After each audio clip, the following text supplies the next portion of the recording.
Salve, salve, concurseiro, tudo bem? Sou o professor Eduardo Juppe, professor de matemática.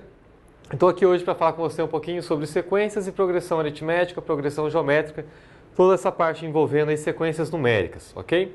Inicialmente a gente vai dar uma introdução aqui sobre o que é sequências, apesar de que o nosso foco não fica simplesmente nessa sequência, sim em alguns tipos de sequências particulares, que é o que a gente vai estar vendo aqui. Uma sequência, ela pode ser não necessariamente envolvida com alguma relação matemática propriamente dita. Pode ser uma sequência qualquer que a gente queira. Você tem a liberdade de criar uma sequência qualquer. Como, por exemplo, a escalação de um time de futebol em ordem alfabética. Se a gente pode aqui, sei lá, você pega o seu time aí que você joga bola, você pega lá, o Andrezinho, o Binho. Depois tem eu, né, que eu não posso faltar no time, camisa 10. Tem o Felipe e o Vinícius. Vamos supor que esse seja o nosso time aí, que a gente joga o futebolzinho. E resolvi colocá-lo em sequência. A sequência que eu escolhi aqui foi uma sequência de ordem alfabética. Mencionei, indiferente da posição de cada um, resolvi escrevê-los como ordem alfabética. Repare que não tem relação matemática nenhuma, mas isso não quer dizer que isso aqui não seja uma sequência, ok? Sequência, só repetindo, pode ser qualquer relação, qualquer criatividade que você tem aí para montar uma simples relação com algo que você queira. Um outro exemplo de sequência, a data dos Jogos Pan-Americanos. Se a gente pegar, para não ficar muito extenso aqui, se a gente pegar do ano de 1991 até 2007, quais são as datas desses jogos? Nós começamos lá em 1991, sabemos que os jogos acontecem a cada 4 anos, então a próxima data será 1995, 1999, depois 2003, até chegar no nosso último ano que a gente limitou aqui no nosso exemplo, sendo 2007, ok? Então, esses dois tipos aqui são sequências? Sim, são. Apesar de que isso aqui a gente até consegue colocar propriedades matemáticas em cima deles, mas aqui não necessariamente. Um outro exemplo de sequência. Nós podemos ter aqui a sequência dos números primos. Só lembrando, o que é um número primo? O número primo é todo número natural que possui apenas 2 divisores, o 1 e ele mesmo, desde que esses divisores sejam distintos, né? Então, qual que é o nosso primeiro número primo? O primeiro número primo é o número 2.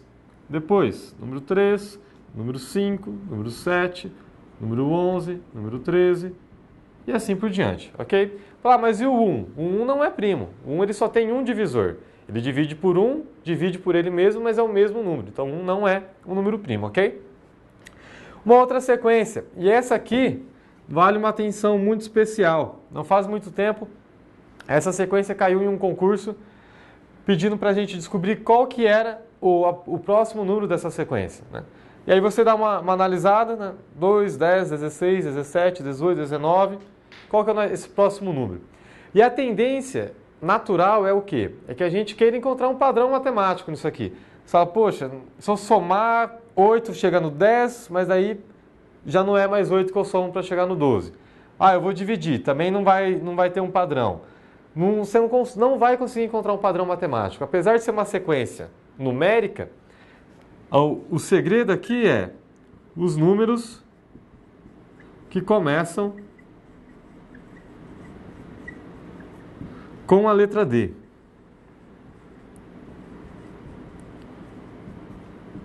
Com a letra D. Então, no caso, a nossa resposta desse concurso, dessa questão, seria qual? Seria o número 200. Esse era o nosso gabarito lá, ó. 2, 10, 12, 16, 17, 18, 19. O próximo número que começa com a letra D, 200, ok? Só que isso aqui já é um assunto mais voltado para a parte lógica, né? Apesar de ser uma sequência, está dentro de sequências, mas a gente trabalha melhor isso na introdução de raciocínio lógico matemático. Então, não se preocupe com isso agora, mais para frente, em outros módulos, a gente volta a comentar sobre isso aqui, ok? Então, dentre essas sequências, as que mais nos interessam são 2 tipos particulares. São as progressões aritméticas e as progressões geométricas. que são casos particulares de todas essas sequências possíveis que a gente pode ter. Por quê? Porque a progressão aritmética a gente consegue estabelecer padrão matemático. O mesmo acontece com a progressão geométrica. Então, as que não têm esse padrão matemático, não faz muito sentido a gente ficar estudando, porque não vai ter fórmula. É questão de cada um ler, interpretar e saber identificar o que está acontecendo ali, ok? Então, para a gente começar, propriamente dito mesmo, o nosso encontro aqui, começar falando sobre progressão aritmética. Vocês têm aí no material a definição de que é uma progressão aritmética. Progressão aritmética é uma sequência numérica onde, a partir do segundo termo, é adicionado a mesma constante a cada um. Nesse caso aqui, a nossa constante está sendo quem? Do 2 para o 4. Opa! Não posso falar e escrever junto, senão sai. Do 2 para o 4, eu somei 2. Do 4 para o 6, somei 2. Do 6 para o 8, somei 2 novamente. Deixa eu arrumar aqui. Somei 2 aqui, somei 2 aqui, somei 2 e assim por diante. Repare que essa constante que a gente está somando não é à toa que recebe o nome de constante. Sempre tem que ser o mesmo valor. Eu não posso somar 2 aqui, depois somar 3, depois somar 7, depois somar 2 de novo, porque isso aí já não é mais uma progressão aritmética. É uma sequência, mas não é uma progressão aritmética. Então aqui nesse caso, a nossa razão, que a gente denota ela por esse Rzinho, nossa razão aqui vale 2. Então a gente consegue saber quem que é o próximo termo, se fosse o caso aqui para a gente continuar, viria o 12, 14, 16, 18 e assim por diante, devido a essa razão que a gente consegue encontrar dentro da nossa progressão, ok? E uma PA, uma progressão aritmética, ela pode ser crescente, decrescente ou constante. A gente tem essas três classificações para ela. Ela será crescente quando essa constante nossa aqui, esse Rzinho, for maior que zero. Qualquer valor positivo se torna essa sequência maior que zero. Se for uma constante negativa, um R negativo, então a nossa sequência ela é decrescente, ok? Menos 1, menos 2, menos meio, qualquer valor negativo torna uma sequência que a gente queira decrescente. E ela será constante quando? Quem que é o elemento neutro na soma? O elemento neutro da soma é o zero. Então, se o nosso R for zero, nós temos aqui que a sequência, que a PA será constante. Um exemplo de uma sequência crescente. Olha só, vou escolher aqui o primeiro termo como sendo 2. E vou pegar a nossa razão como 3. Então, 2 mais 3, a gente vai chegar no próximo termo, que é 5. Depois, 8, 11, 14 e assim por diante. Ok? Então, somando 3, que é um valor maior que zero, a cada termo, para poder descobrir quem que é a nossa sequência aqui. Depois, uma progressão aritmética decrescente. A gente tem que ter uma razão negativa. Repare que isso não quer dizer que os seus termos serão negativos. Isso não tem nada a ver. Vou pegar aqui como o nosso primeiro termo, o valor 20. E aí a razão tem que ser negativa. Então, eu vou escolher a razão como sendo menos 2. 20 menos 2, a gente chega no próximo termo, que será o 18, depois 16, 14, 12 e assim por diante. Então, repare que no início vai chegar um momento que vai ficar negativo, não vai ter jeito se a gente prolongar muito isso. Mas inicialmente nós temos termos positivos, porém uma sequência decrescente. Então, cuidado em associar que tudo que decresce é negativo, não é bem assim na matemática. Tem que ser feita uma análise. Nesse caso aqui, quem manda para isso é a nossa razão. A razão tem que ser negativa e aí a gente constrói essa sequência. E para que ela seja constante, basta eu pegar qualquer sequência, qualquer valor, sempre que eu somar zero, vai continuar dando esse mesmo valor. Então, por exemplo, se eu escolher o meu A1 como sendo 5, 5 mais 0 dá 5, 5 mais 0, 5, 5 mais 0, 5, e assim por diante. Não vai alterar isso aqui, sempre vai ser o mesmo valor, podendo ser positivo, pode ser negativo, pode ser zero, não interessa. Sempre que eu estiver somando zero, vai dar o mesmo carinho e assim sucessivamente, ok? Vou definir com vocês agora o que é o termo geral de uma progressão aritmética e como que a gente trabalha com ele identificando cada um dos seus termos, ok? Então nós temos aqui agora a representação de uma progressão aritmética da nossa PA. Temos aqui o A1, A2, A3, até um termo qualquer, um que a gente chama de AN, depois o próximo termo que será o AN mais 1, e assim sucessivamente. Cada Azinho desse, com esse subíndice, significa um determinado elemento na sua respectiva posição, né? Primeiro termo, segundo termo, terceiro termo, e assim por diante. Pela nossa definição, a gente viu que o quê? A partir do segundo termo, o próximo termo ele é obtido com o anterior somado de uma constante. Então, quem que será o A2? O A2 ele é o termo anterior, no caso que é o A1, mais uma constante, que a gente chamou de R. Quem que é o A3? É o termo anterior somado dessa mesma constante, então será o A2 mais uma razão. O A4 é o termo anterior, no caso o A3, mais uma razão. E assim por diante a gente consegue descobrir qualquer um desses termos dessa sequência. Logo a gente tem o quê? Um termo qualquer aí, um AN mais 1, ele é dado por seu termo anterior mais a razão. Isso aqui nada mais é do que a definição que a gente viu, a definição de uma PA, que a gente viu na parte escrita ali agora há pouquinho. A gente só traduziu para a parte matemática, ok? Onde o N tem que ser um número natural diferente de zero. Por que diferente de zero e não pode ser um número negativo? Eu não posso ter uma sequência com menos 2 termos, não faz sentido. Ah, calcula o menos terceiro termo. Isso aí não encaixa em sequências, ok? Então a posição deles sempre tem que ser uma posição, mas a posição que vai existir vai ser uma posição positiva e natural diferente de zero. Da mesma forma, também não posso ter alguém na posição, o termo A0. Isso não encaixa aqui em progressão aritmética. A gente tem que ter pelo menos um termo para daí sim a gente montar essa sequência. E essa razão? A gente teve um exemplo ali agora há pouco, vou pegar o exemplo da sequência que a gente montou crescente, que era, por exemplo, 2, 5, 8, 11, que a gente tinha escolhido a razão como sendo 3, ok? Como que se a gente não soubesse quem é essa razão aqui? Vamos supor que nós não sabemos ainda que a razão vale 3. Como que eu faço para descobrir essa razão? Se a definição diz que cada termo é o anterior somado a uma constante, basta eu fazer o contrário agora. Se eu fizer o termo posterior menos o anterior, fazer 11 menos 8, a gente vai chegar no valor 3. Se eu fizer 8 menos 5, também tem que chegar nesse mesmo valor. E assim por diante. Qualquer dois termos consecutivos que eu pegar, fazer o posterior menos o anterior, tem que dar o mesmo valor, que é a nossa razão. Então a gente pode definir aqui essa razão como sendo a seguinte relação. Ela é o A2 menos o A1, mas isso tem que ser igual a A3 menos A2. Isso aqui tem que ser igual a qualquer dois termos consecutivos, desde que seja o posterior menos o anterior. Então é dessa maneira que a gente encontra a nossa razão, ok? Obviamente aqui, se o enunciado já falou que é uma PA, você não vai precisar sair testando todos, né? Porque você não tem tempo para isso. Faz a sequência de dois quaisquer termos, a diferença entre eles, que o valor que você encontrar já vai ser o valor da sua razão, desde que você já saiba que seja uma PA, ok?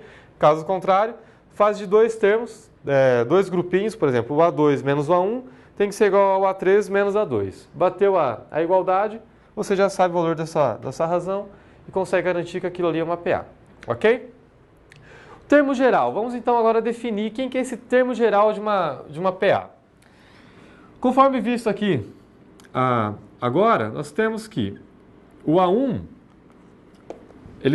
a gente não consegue aplicar a definição para ele, porque ele tem que ser o termo anterior somado de uma constante.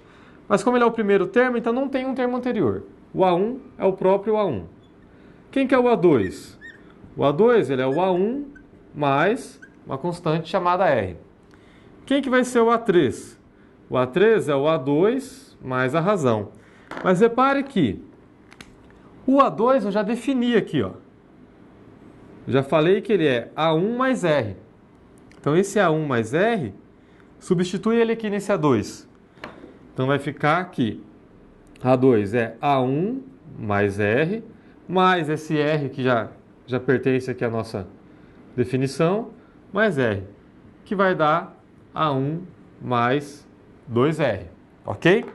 Quem que é o A3? O A3 não, desculpa, o A4. O A4 ele é o termo anterior mais uma constante chamada R. Só que esse A3, a gente acabou de descobrir aqui, ó. Esse A3 é o A1 mais 2R. Então, eu vou pegar esse A3 e vou substituir aqui. Então, vai ficar A1 mais 2R mais essa razão, que vai dar A1 mais 3R. Beleza? E a gente pode ficar fazendo isso aqui até quando quiser. Mas o que nos interessa? Nos interessa chegar num termo qualquer, num termo geral. Repare que quando eu tenho o termo da quarta posição, o A4, eu escrevi ele como um A1 e somei 3 razões.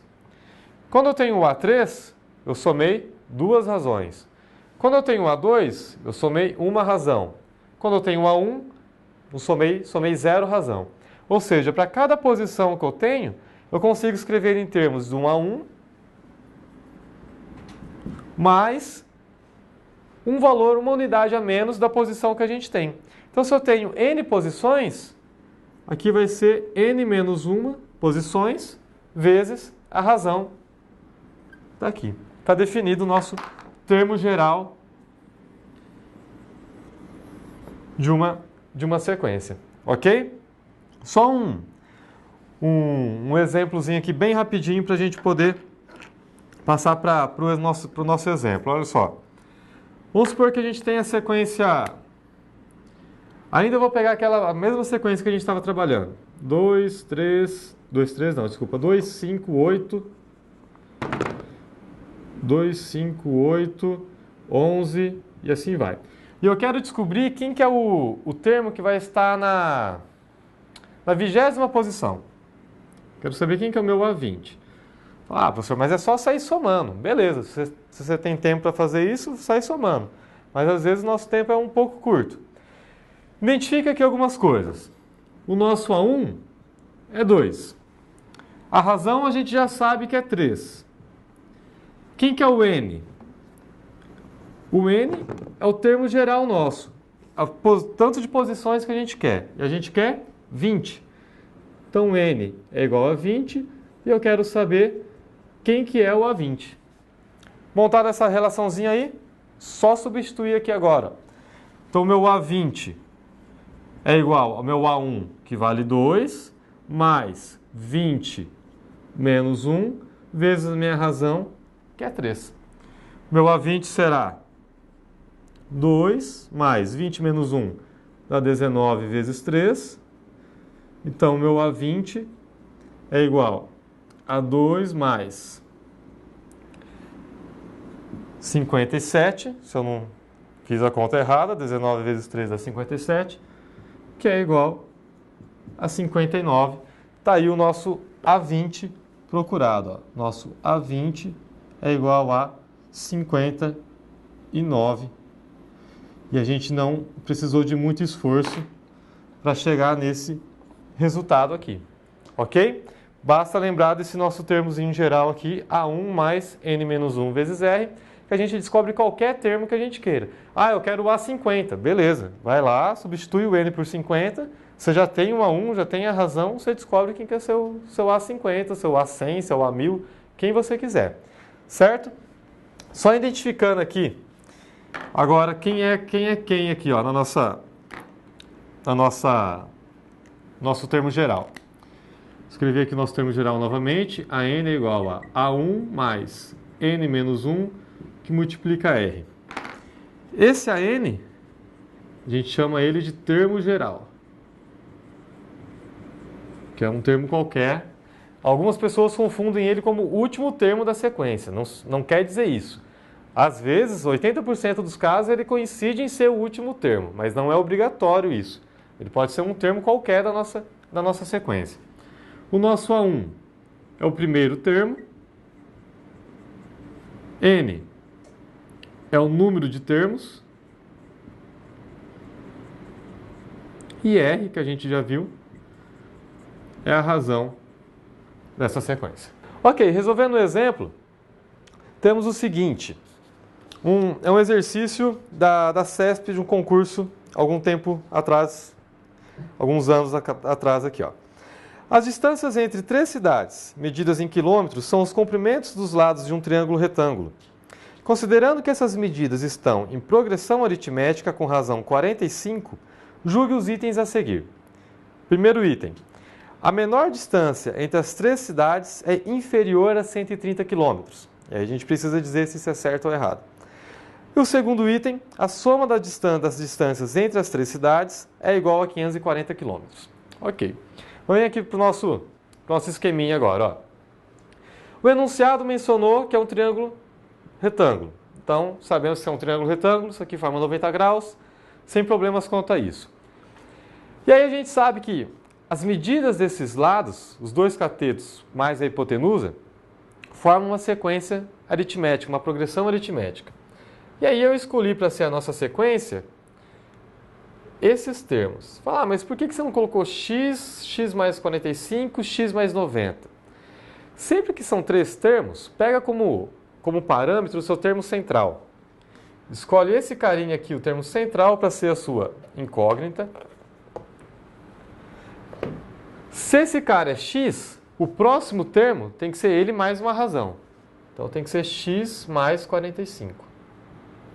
O termo anterior a ele tem que ser quem? O termo anterior a ele é ele menos uma razão, para poder chegar nele. Né? Se eu pegar esse número aqui, ó, x menos 45, e somar minha razão 45, eu chego no meu segundo termo, que é x, somo 45, eu chego no meu terceiro termo, que é o x mais 45. Beleza?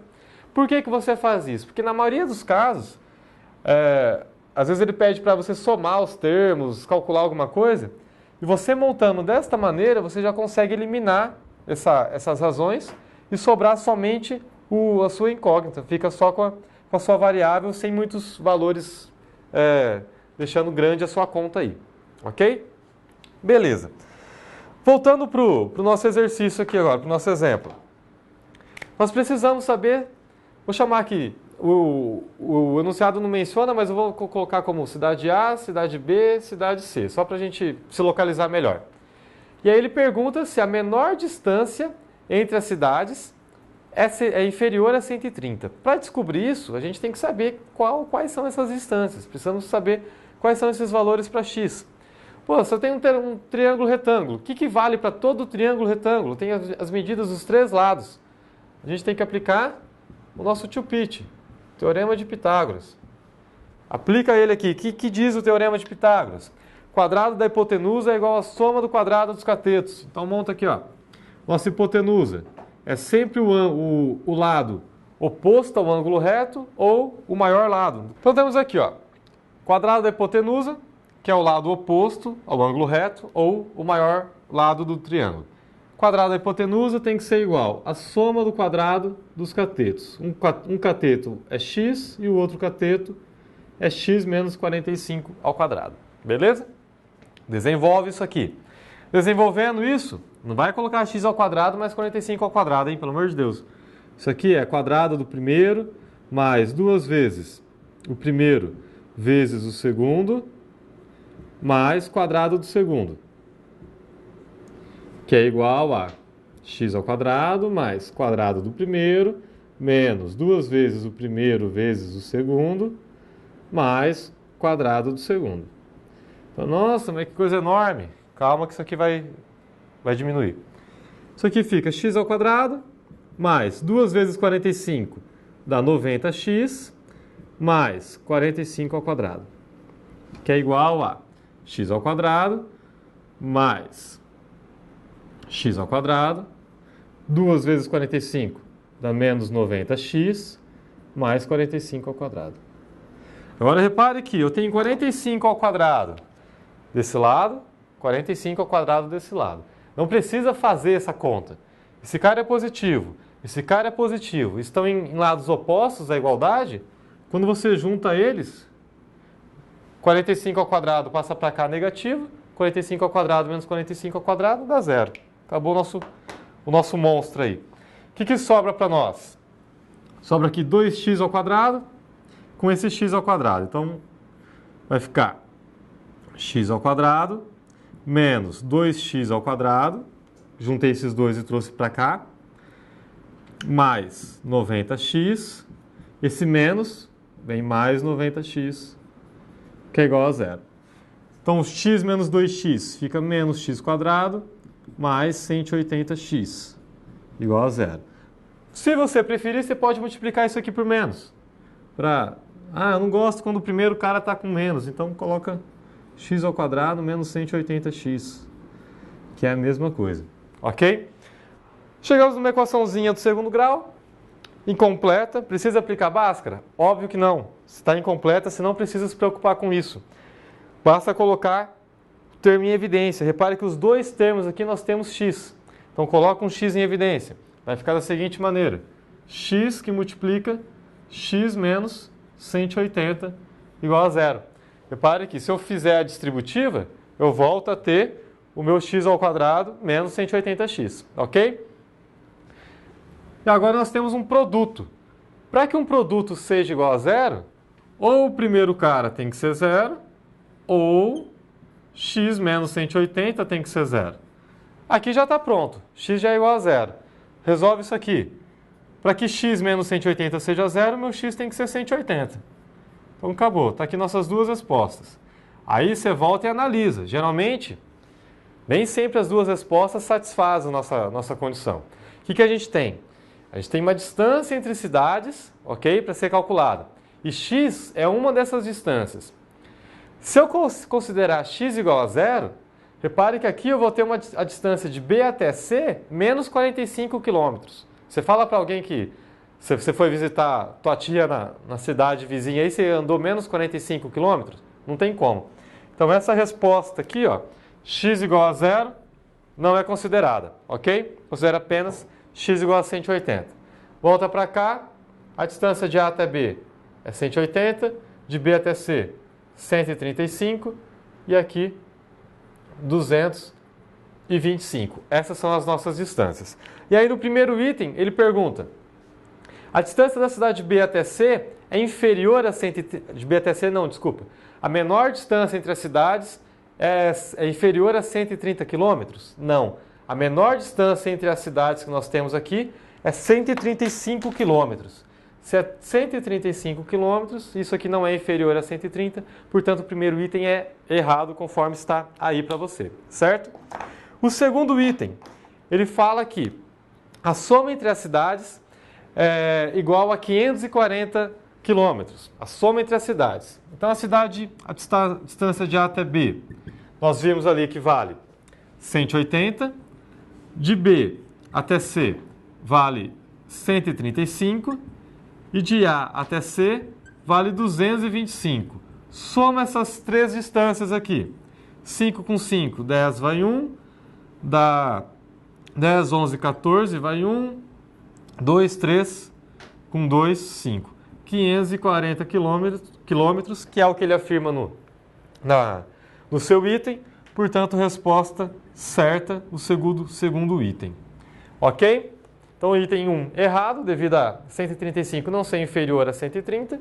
E o segundo item correto, a soma entre as três distâncias das três cidades é igual a 540. Ok? Então, feito esse exemplo, passar para o exercício agora. Nosso exercício aqui é da banca IBFC 2014, uma banca tem sido bem frequente aí nos nossos concursos ultimamente. Então, nessa questão ele fala, os 4 primeiros termos de uma sequência lógica são 2/5, 0,7, 1, 13 sobre 10 e assim por diante.